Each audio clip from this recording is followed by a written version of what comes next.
तो last episode में हमने देखा था कि सेवेंथ से एक रैप्टर चिपकाते हुए क्या था कि तुम इतना क्यों चल रहे हो।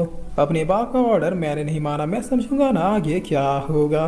तब एम्परर इंपीरियल क्या था सेवेंथ, मेरी बात सुनो, तुम्हें जो चाहिए मैं दूंगा, तुम मुझसे कुछ भी मांग लो।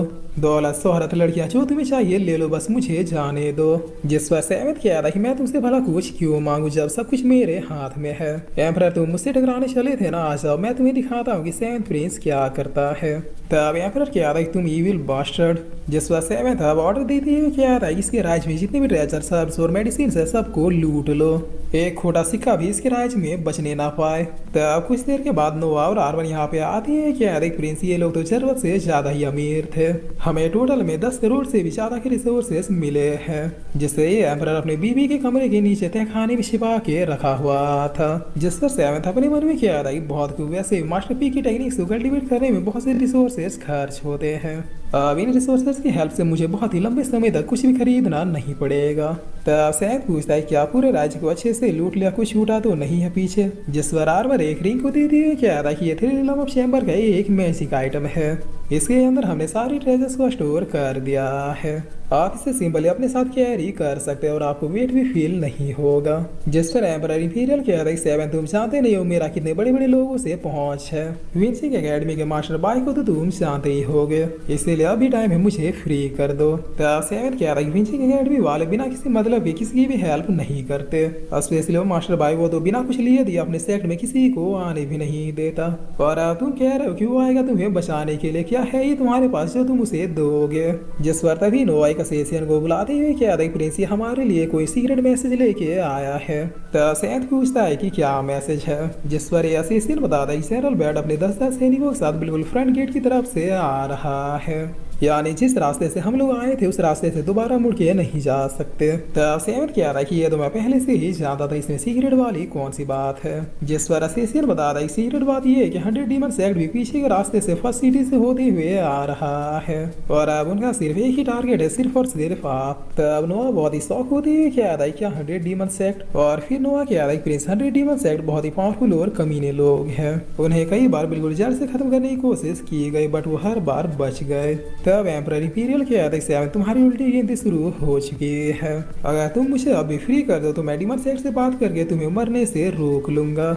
जिस पर सेवेंथ कह रहा है कि कोई जरूरत नहीं, और फिर सेवेंथ अपने लोगों से कह रहा है कि पैकअप स्टार्ट करो, हम लोग अभी कभी सारे सैनिकों के साथ न्यू डायनेस्टी की ओर पीछे के रास्ते से निकलेंगे। तब सीन चेंज होता है और अब हम मास्टर बाय और इस लेडी को देखते हैं जो कि टेन्यू डायनेस्टी के आसपास के एरिया में सस्पेक्ट करने के लिए आए थे, जिस पर मास्टर बाय क्रूअल हो चुके हैं, उन्होंने सीडी के सारे लोगों को मार उनका ब्लड चूस लिया है, ऐसे लोगों को जिंदा रहने का कोई भी अधिकार नहीं है, उन्हें मरना ही होगा। जिस पर मास्टर बाय कह रहे कि मैडम सना ज्यादा जज्बाती मत होइए, मैंने सुना उन डीमंस का लीडर बाय लॉन्ग पहले से भी काफी ज्यादा पावरफुल हो चुका है, उसके ट्रिक्स और डैमेज शक्ति अब बिल्कुल टॉप पे चली गई है। तब मैडम सना क्या देखिए एल्डर कहीं आपको डर तो नहीं लग रहा। जिस पर मास्टर बाय क्या देखिए डर और वो भी उन मामूली डीमन से मैं चाहूँ तो उन्हें पलक झपकते ही मसल सकता हूँ, बट अभी मेरे लिए सबसे ज्यादा इंपॉर्टेंट अपने नई डिसाइबल्स को सही सलामत विंजिंग एकेडमी पहुंचाना है।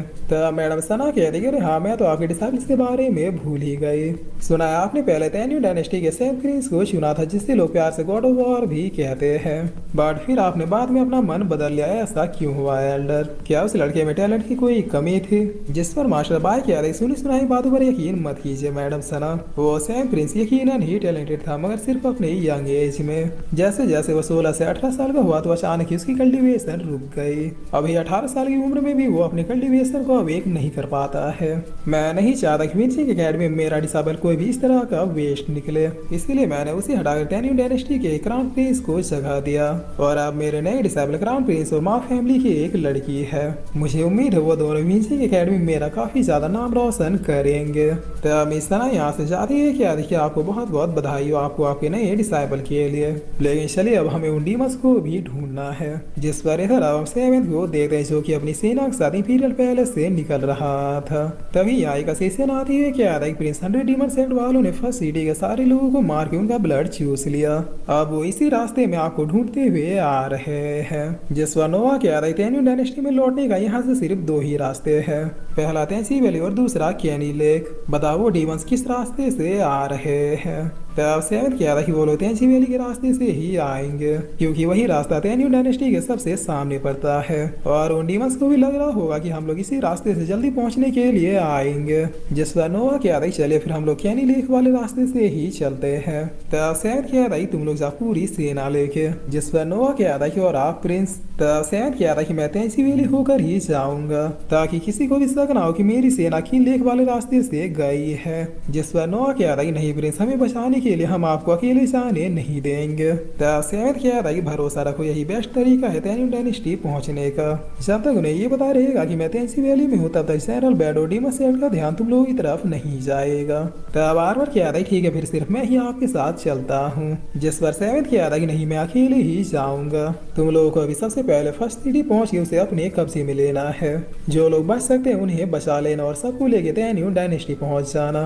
अभी फर्स्ट सिटी में ना तो वो डीमन होगा और ना ही जनरल बैड, बट ऐसा मतलब मैं अकेला नहीं जा रहा, मैं अपने साथ इंपीरियल एम्परर को भी लेकर जा रहा हूँ। तब ये एम्परर कहता है कि क्या लेकिन क्यों। जिस पर सेवन किया था कि 100 डीमन सेट को तुम ही लोगों ने कॉन्ट्रैक्ट दिया है, अगर उन्होंने मुझ पर अटैक किया तो फिर मैं तुम्हें ही आगे करूंगा। तुम्हें देखने के बाद अगर वो लोग रुक गए तो फिर हम दोनों ही सेफली बच के वहां से निकल जाएंगे, और अगर नहीं रुके तो फिर मुझसे पहले तुम ही मरोगे। तब एम्परर काफी शौक होती है क्या राय की क्या चालबाज सेवन, क्या तुम्हारे बाजुओं में दम नहीं जो मुझे ढाल बना रहे हो। जानते नहीं मैं इंपीरियल पैलेस का एम्परर हूँ। जिस पर नवाब गुड बाय प्रिंस कहते अपने सैनिकों के साथ किन लेक वाले रास्ते से निकल जाता है। तब एम्परर भी अब सेवन के साथ तेंची वैली की तरफ जाती है क्या देखिए बास्टर दो बिजनेस के मामले में बनिए को भी मात दे देगा। इतने कम उम्र में आखिर ये लड़का इतना होशियार क्यों है।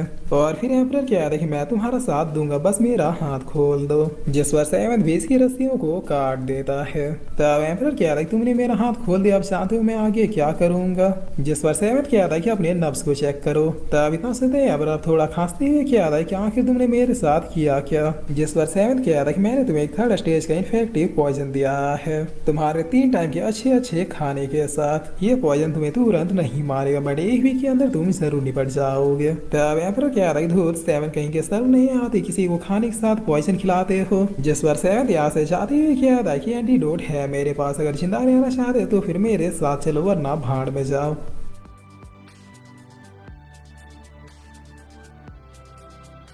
और फिर से एक साथ ही एपिसोड यहीं पे खत्म होता है।